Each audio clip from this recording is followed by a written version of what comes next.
Si protéger l'eau va de soi, les 220 participants à cette conférence reconnaissent néanmoins que ce n'est pas si simple. Il faut dire qu'on a des réglementations qui changent souvent et on a du mal de se tenir au courant.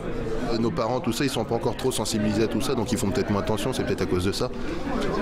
Mais oui, il faudrait que ça s'améliore, quoi. Cette conférence a permis d'exposer un état des lieux sans jugement.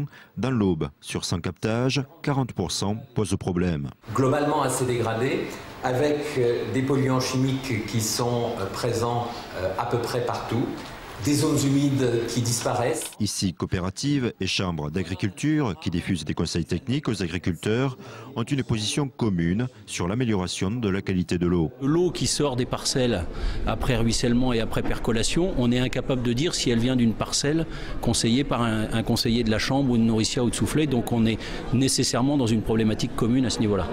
Tout le monde considère que c'est une contrainte et notre challenge, c'est de leur faire comprendre que l'agriculture peut être demain et doit être un apporteur de solutions.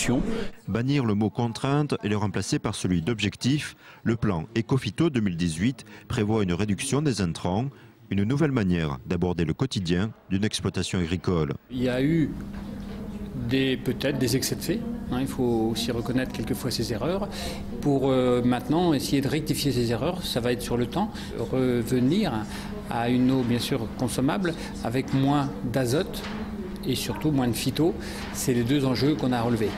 Au niveau de l'azote, c'est quasiment déjà en bonne voie. Par contre, le dossier maintenant est plutôt pointé sur les phytos. Il est aussi un enjeu de santé publique, mais avant tout pour les agriculteurs. Et je pense que c'est aussi ça qui les motive, qui fait qu'ils ont envie d'aller vers moins de produits phyto, parce qu'ils sont les premiers exposés en fait. 4 ateliers ont permis d'affiner les moyens d'y parvenir. De toute façon, concilier protection de l'eau et rentabilité économique semble inéluctable. S'en sortir, ça veut dire évidemment continuer à avoir une économie agricole qui tienne la route. Aujourd'hui, on sait que ça ne passera pas sans une dimension environnementale forte. On peut dire que depuis plusieurs années, le monde agricole, d'une part, a évolué dans sa perception de la responsabilité qu'il avait en matière environnementale.